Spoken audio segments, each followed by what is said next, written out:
Nimugomere ndabasuhuje kandi ndabashimiye kuri reaction mwanyeretse ko video nakoze mwayibonye kandi abenshi muri mwe mwarayikunze. Hari abanyandikiye ntabasha gusubiza umwe ku wundi kubera n'izindi gahunda, ariko nifuje no kugira ikindi mbivugaho kuko nabonye reaction zitandukanye, zaba izindeba zaba iz'abandi batanze muri rusange. Nk'umunyarwanda kandi nk'umuntu wagize ijambo kuri iki gitekerezo, nifuje ko nakora partie ya kabiri, nibishoboka nzakora n'iya gatatu cyangwa iya kane uko nzashobozwa, kuko iki ni kimwe mu bintu binkora ku mutima, byankoze ku mutima.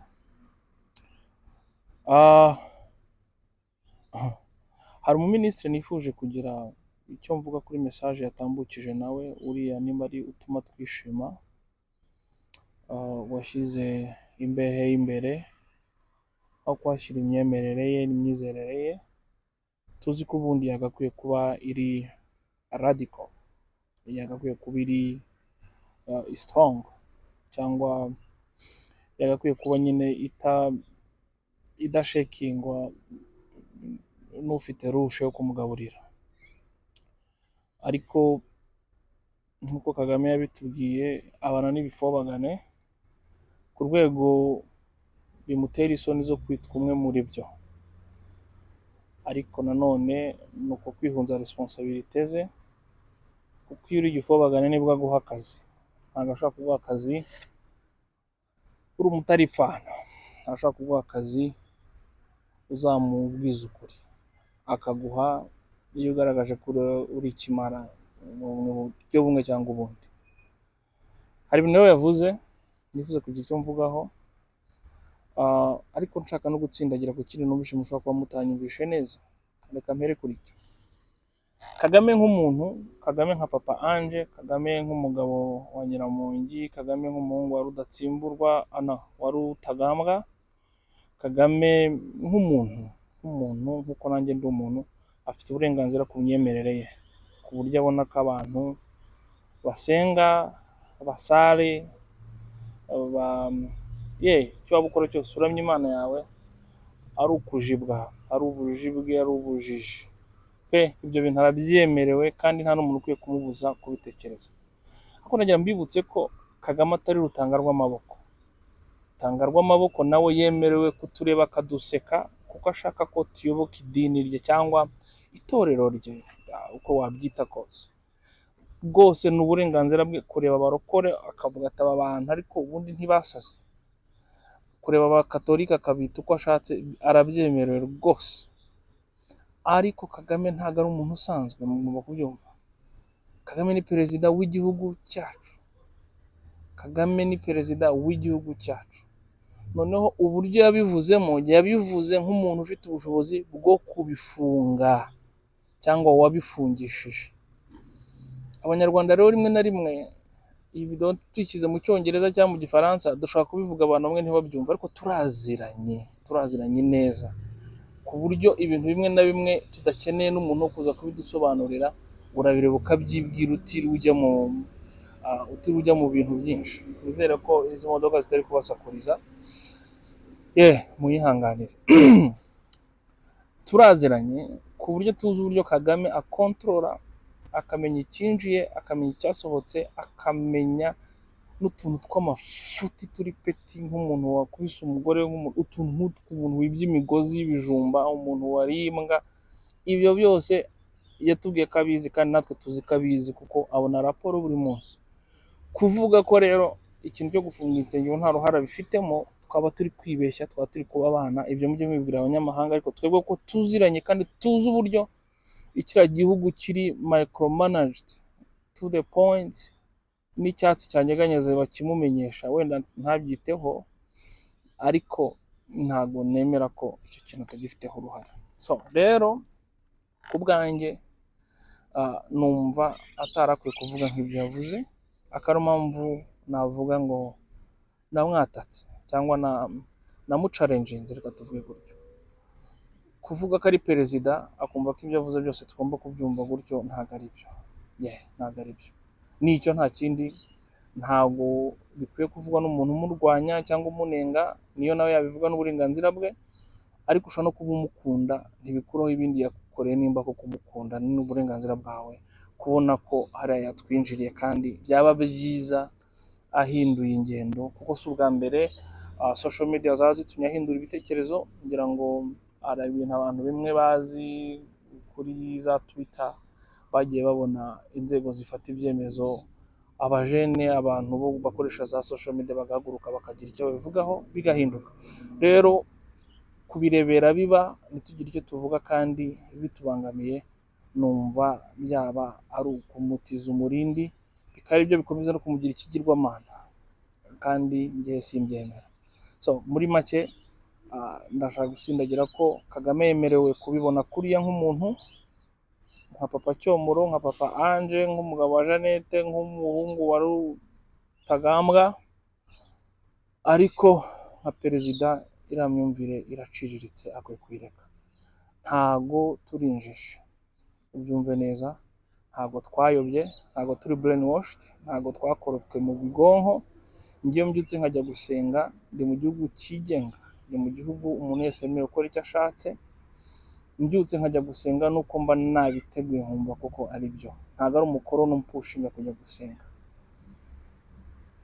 Ntago tujya gusenga kubera ko twakorokwe mu bwonko cyangwa koko twarindagiye nk'uko wabivuze, turindagijwe n'abakoroni. No, tujya gusenga kuko twizera, twemera kandi tuzi agakiza icyo katumariye, cyangwa idini ritumariye ryatugejejeho. Ejo navuze ibintu bitandukanye, navuze uburyo idini ryomoye abantu bamwe imitima, idini ryabegereje Imana, baba abakirisitu beza, baba abasilamu beza, baba n'abaturage beza bubaha igihugu, kubera ko hari andi mategeko y'Imana bongeye ku mategeko agenga igihugu, kandi turabibonesha amaso. Turetse n'ibyo, twize mu mashuri y'abihaye Imana, twavuriwe mu bitaro by'abihaye Imana. Ni ibintu byinshi twavuga bitandukanye amatorero yagejeje ku gihugu cyacu. Kuza ukabyifatira mu gahanga hariya, twese ukadushyira mu gatebo kamwe, ukavuga ko turi injiji, ni ikintu ntigeze nishimira na gatoya. Ariko nk'uko mubizi, njye nta mpurira n'ubutegetsi, ndi n'umuntu uciriritse, ibi bidashaka kutayibona, ariko ndashaka kubwira wowe uri kuyireba, yakubwira ngo niba waba utizera, ntabwo ukwiye gushyigikira umuntu uwo ari we wese wataka imyizerere y'undi muntu, kubera ko ejo nawe ibyo urimo azagusanga bikwatakiremo. Ntabwo gufunga insengero ari icyemezo gishimishije. Kuza no kwita abantu ko bayobye cyangwa bajibwe cyangwa bajijwe ni ukurengera, ntabwo ari byiza. Ni ikintu dukwiye kwamagana n'imitima yacu yose, kandi tugaharanira ko insengero zacu zongera zigafungurwa, abantu bagasubira gusenga batabyigana. Kuko Kagame nawe iyo yiherereye, twabonye urugero nyinshi zigaragaza ko nawe asenga cyangwa hari ibyo ajya akora bijyanye no kwemera Imana. Nabaha urugero rw'ukuntu yasezeranye mu kiliziya, nabaha urugero rw'ukuntu yabatirishije abana be, nabaha urugero rw'ukuntu yasabiye nyina misa, nabahaye urugero rw'ukuntu buri mwaka iyo utangira ajya kubonana n'abihaye Imana, ibyo bifobagane bakajya kumukomera amashyi, kandi buri gihe abibwira ati iyo Mana musenga nta kimbwiye. So numva buri muntu wese uri aha akwiye kumva neza ko iyi ari atake idakwiye gutorerwa. Ntabwo mvuze ngo mwiyamamaze, mwigaragambye cyangwa mujye kwandika ibintu, no. Ku mutima ubanze wumve ko ugomba kuresista iki kintu, ukumva ko ukwiye gutsimbarara, kuko rimwe na rimwe n'imyemerere yacu idusaba kuba strict, radical, ku buryo ibintu twemera tutashidikanyaho, kuko kwizera konyine ibyo byaturemyemo bitwemerera kudashidikanya ko ibyo turimo ari inzira nziza. Nta muntu ukwiye kuza yitwaje umwanya wa politiki ngo atubuze umudendezo. Ntacyo dusaba leta, ntabwo leta tubwira ngo itwubakire aho gusengera, ntabwo leta tubwira ngo iduhembere abapasiteri, abapadiri, abayimamu bacu, no. Leta nta kintu tuyisaba, ni ukutureka tukexerisa uburenganzira bwacu. Nta gihugu na kimwe ku isi gishobora gutera imbere kidaha uburenganzira abenegihugu, tumubyumve neza. Kandi uburenganzira bwo kwiyegeranya mu miryango iyo ari yo yose twibonamo, ni uburenganzira duhabwa n'itegeko nshinga, ntabwo ari Kagame ubiduha, ni uburenganzira twahawe kuva u Rwanda rwaba repubulika, kandi ntibiteze guhinduka kereka niyemera ko tuyobowe ikinyeshyamba. Rero umuminisitiri kare we yarikoroje, nabonye yavuze ngo azanamo ibintu ngo by'itorero ry'igihugu, n'ejo nabyo nabikomojeho. Mukwiye kumenya ko ubutegetsi bwagiye bwanga kiliziya ndetse no gukizwa kubera ko byabatwaye abafana, reka mvuge gutya, byabatwaye abantu bajyaga bakoresha imirimo y'uburetwa. Ibyo ni ibintu biva ku ngoma ya cyami kuva kera, aho babonaga umuntu utaravukanye urubuto cyangwa utaravutse mu muryango runaka hari ibintu atemerewe. Itorero icyo ryaje rigakora, ryubatse amashuri cyane cyane ya seminari, ubwo ndi kuvuga kiliziya kuko niyo yabanje. Abana batari bashe kujya kwiga mu ishuri ry'indatwa ryigagamo abatutsi gusa, babona ahantu biga. Barangije kwiga Kayibanda bo bamakuza bagiye kwiga no muri Congo, bavanuyeyo lisanse, haraza babima n'akazi mu gihugu, bavuga ati no, mwebwe ntabwo muri ibyatwa by'ubwami. Ntabwo abo bantu bize bakanga kuba abapadiri, ko bari baragiye mu ishuri nabyo bamugani bagomba kuzaba abapadiri ariko ntibababa.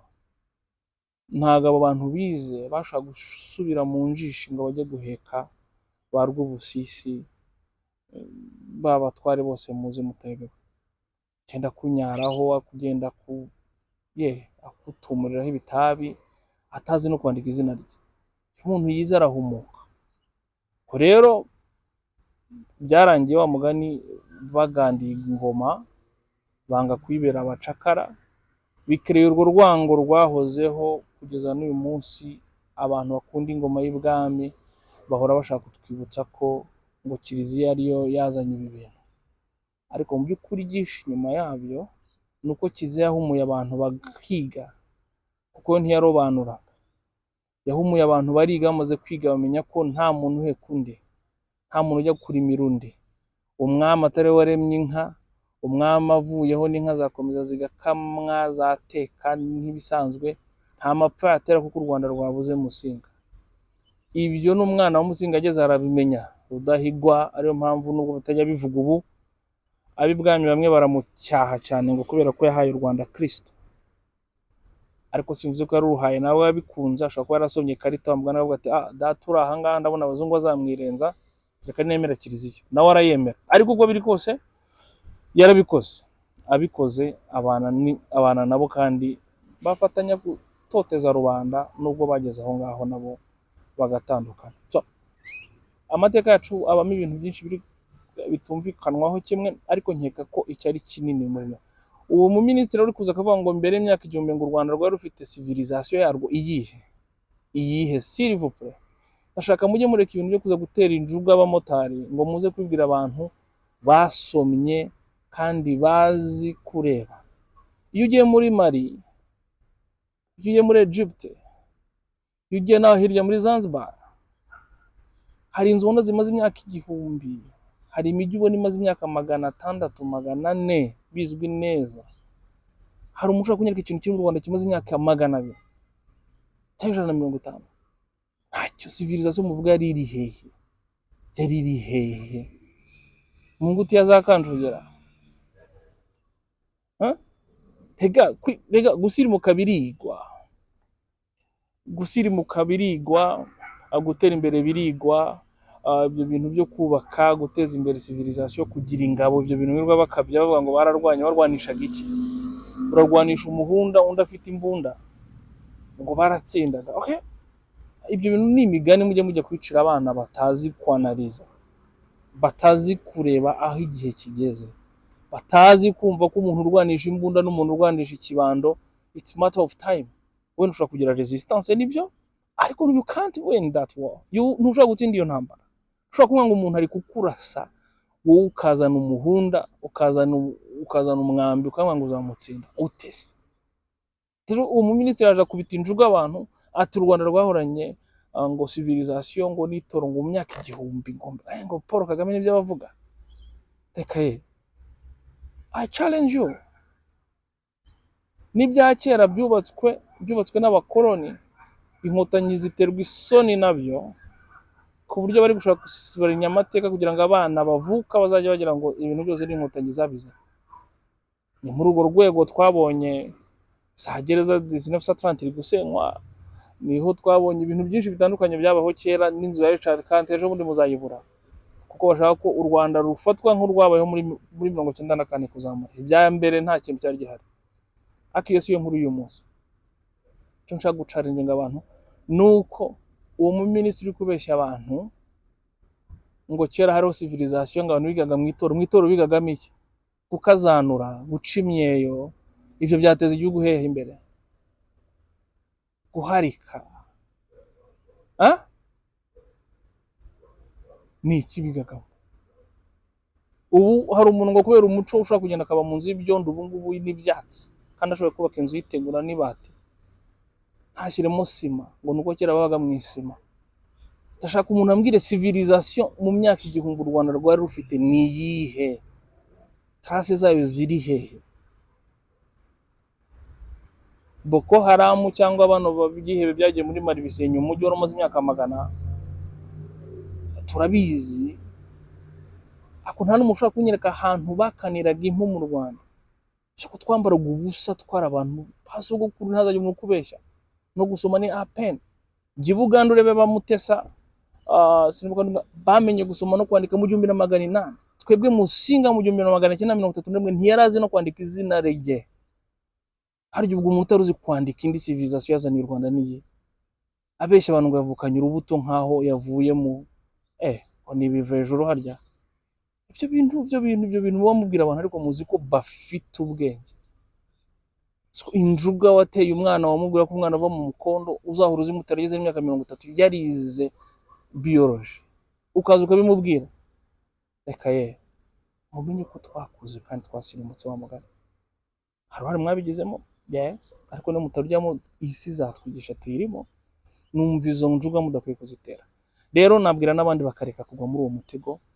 Ibintu by'uko ubwami n'itorero babigiranye ibibazo kera, yes nibyo, kuba bafitanye inzika idashira nibyo, ariko kubigenderaho kuri ubu ukabizana nawe ukabijya muri uwo mujyi wo kuvuga ngo bacibye ibintu byabo byo guterekera no kubandwa, nawe ukabijyamo ukumva ko uzaza kubibwira umuntu nkanjye, umva uri mu mandazi. Sinzi icyo uri mu mandazi kabisa. So je rero ndatsindagira iki kintu. Ntago tujya gusenga kuko umukoroni yadufashe akatujyana gusenga.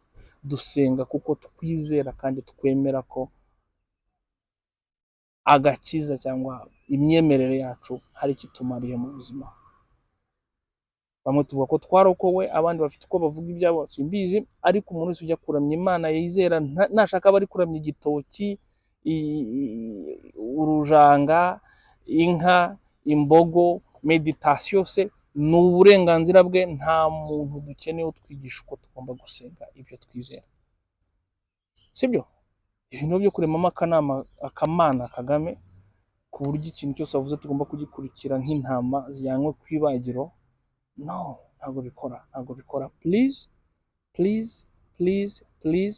ndagira ngo nawe ahura aho ngaho wumve ko akari akarengane. Dukwiye guharanira ko insengero zacu zifungurwa, dukwiye guharanira ko imisigiti yacu ifungurwa, abantu bagasubira gusenga. Amadini barabanje bazanamo ibibazo, baduteza abapasiteri badashobotse, baduteza abapasiteri badasenga, baraza bariho bayobora amadini kubera ko babishyiramo ingufu, RGB kazi kabahagarara hejuru. Abantu bawe muri ADPR barabizi, bazi ukuntu ADPR yowe n'ukuntu isenywe na Dema na NSS. Personnellement njye ndi methodiste, inzu ko riyobowe ndabizi. Abadivu ko bayobowe turabizi, Katolike nayo kandi nuko, kubera ko uko abasenyeri, uko abapadiri bajyaho wenda byo ni ibindi, ariko abasenyeri, abakardinali nka biriya tuzi uko bajyaho. Leta ibifitemo ukuboko kugira musenyeri, nuko leta nayo ibanza ikabyemera, leta itabyemera okay, ariko turabizi. So ndashaka gutsindagira iki kintu. Umuntu uri kureba ino video, yumve ko agakiza kacu, gusenga kwacu Kagame yakwatatse. Kandi iyi ni ingeso igenda ikura, si ubwa mbere ndetse si n'ubwa nyuma nitutihagararaho. Kwihagararaho si ukujya mu muhanda ntihagire ujya ndi kugumura abantu, nanjye sinagumutse, aho nagira ngo duhumuke, dukanguke, tubashe kumva ibiri kutubaho. Solution izazira muri uko gutekereza, ariko twamenyereye Roma turi kurwana n'iki? Ibintu bya ministre bari kuza bakaza gushaka guharanira umugati wabo kuko bazi ko sebuja adakunda challenges, ntabwo dukwiye kubigenderamo. Ndagira mbwira abantu ko bimbabaze ko n'umuntu nk'uriya wize ariko akaba yumva yarigiye inda ye, akaba yumva yarigiye akazi ke. Ntabwo twize kugira ngo dukore umushahara, ntabwo wize kugira ngo utunge urugo rwawe, no. Ntabwo twize kugira ngo tubone akazi ko guhemba, ntabwo twize kugira ngo dukore umushahara. Twize kugira ngo dufashe sosiyete yacu gutera imbere, iva aho yari. Mwarimu niga agatekereza umushahara, harya ukazigisha bikunze? Umushimiste cyangwa umusirikare natekereza umushahara aho kugira ngo amenye ko igihugu kigomba kurindwa kugira ngo kibashe gutera imbere, harya bizagenda gute? Uyu rero nawe ari kurinda imbehe ye. Kagame abakuru hose turahazi, niba abandi areba babandi bivuga kurusha abandi, biteguye kuvuga abanyina mu mazina yabo, akaba ari baha umugati. Ariko ntibikuraho ko n'abari abantu bashyize imbere inda zabo, bashyize imbere ya karikire zabo za politike, kubera ko arabizi avuze nk'ibi ndi kuvuga mu gitondo yakisanga aho nyakwigendera Kizitari, sibyo? Yagira Imana cyakora wenda agasanga Karasira hari muri 1930 cyangwa i Madrid whatever. Ariko ubwo ni ubugwari, none kuza ukaza guhimba inkuru wangiza ukabizanamo na Damascene umunyamatiku wa mbere wabayeho, umuntu wa mbere wangana Damascene. Ibyo n'undi munsi tuzabivugaho tubyihorera. Ariko kugira ngo twumvikane ko idini ni imyemerere yacu, ababyemera nta muntu ukwiye kubitubuza, n'uburenganzira bwacu kubyemera uko tubishaka. Uko dupuratika agakiza dufite cyangwa imyemerere yacu, nta muntu n'umwe n'uyu bireba, nta tegeko tuba twishe. Muduha amahoro, dukora ibyo tugomba gukora. Uzaza kugusaba ikindi kintu kirenza amahoro no kumurika akagenda agakora ibyo akora, azaba akora. Umuntu uzakorerwa icyaha ari gusenga azarege. Abapasiteri b'ingegera dufite nabo cyangwa abashehe n'iki bahindura ibyo bintu byabo by'imico mibi, ariko ntago ari Kagame ugomba kuza kutwigisha uko tugomba kwitwara mu rusengero, mu misigiti. Ntago bimureba, nawe yari afite ibyo akora. Idini, itorero ryafashe igihugu cyacu gutera imbere. Nibutsa abantu ko insengero zo mu Rwanda cyangwa kiliziya, ibitaro byo mu Rwanda, centre de santé, amaposte de santé, amashuri twize. Kagame arashaka ko ngo tweze abana kujya kurasana na M23, kandi yanatsinzwe, dore yagiye gusinya. Ibaye indi ntambara kangaha atsinzwe, ariko mwe muzi ko ngo atajya atsindwa. Tubyihore, ntabwo ari cyo dushaka kuvugaho no munsi. Ariko icyo kintu cyo ngo ntago ngo amasengesho ngo yari gutuma ngo Rubavu idafatwa na Wazalendo, reka ye ko nahoze mbona se Minyoni asabira ariko man, Minyoni ntiyavuze ngo abahungu babo bajya mu gisirikare ngo bave mu bike? Ubuze nawe umuhembye iki? None mwaragiye mufungira urusengero Julienne. Ibi ni ibiki murimo? Mbona akanya ko kwibutsa aba bantu bakozi b'Imana, ibintu muri kurebera bikaba mudashobora no gusora statement ivuguruza ibintu perezida yavuze, statement ivuga ko ibyo mwizera ntawe bihure n'ubukoroni, kandi atari ukuyobya abantu. Navuze bambonye, navuze bagenda hayo, ba Alexis Dusabe, ba bose babireba. Abo mwese muririmba, ese muri abatubuzi? Oya, ibyo bintu ntabwo ari byo. Uwo mwemeye muvugira ninde? Navuze muri ejo mwese mwagiye mu gitaramo mwashishikaye cyane ikigenda hayo, twashimye Imana ko cyagenze neza. Ariko kuba mwaravuye mutagize ikintu muvuze kuri leta iri gufunga insengero, iyo ni complicité. Kandi ibyo ntabwo ari byo rwose, ntabwo ari byo. Nta muntu ukwiye kugenda uko twizera nuko dupuratika ibyo twizera. icyo kintu cyumve, ni itegeko nshinga ribiduhera uburenganzira, ariko ni n'uburenganzira njye nawe twavukanye. Nimbyuka nkashaka kuramya Kagame, nzabikora nta muntu ukwiye kumpagarara imbere. Ariko nimbyuka nkashaka kuramya Imana yo mu ijuru, cyangwa indogobe cyangwa ingamiya, wowe urinde wa mugani wa Kagame, wowe urinde wo kumbuza gukora ibyo ngomba gukora. Tureke ubugwari rero, kandi mureke tube abagabo, cyangwa tube abagabo. Leta nta ngufu tuyirusha, tuzayirwanya, ariko byibuze dukanguke tumenye ko iri kuturenganya. Hano muri uko karengane twigiremo uko dusaba kurenganurwa, kandi ijambo rirahagije. Si ubwa mbere biba, ingero zirahari, ndetse atari no mu Rwanda, ndetse aho ijwi ryafasha abantu guhindura ibintu.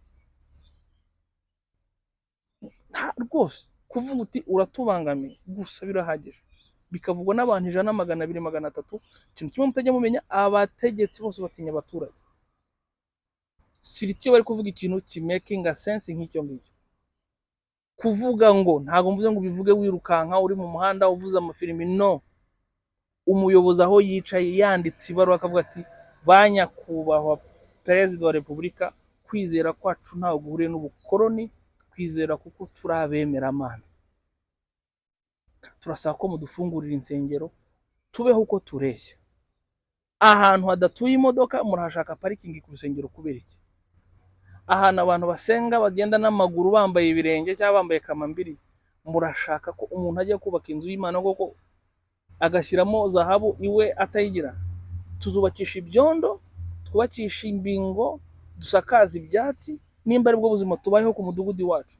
Ariko niba dufite abakire bazubakisha amatafari ahiye, kugeza igihe ntihagira insida ibera mu rusengero. Tuziga uko bikemuka ibyo nabyo, turabyumva nabyo, ariko no, ikintu cyo kuza kwituniraho abantu ukabategeka ko bagomba kubaho kikwiye guhinduka.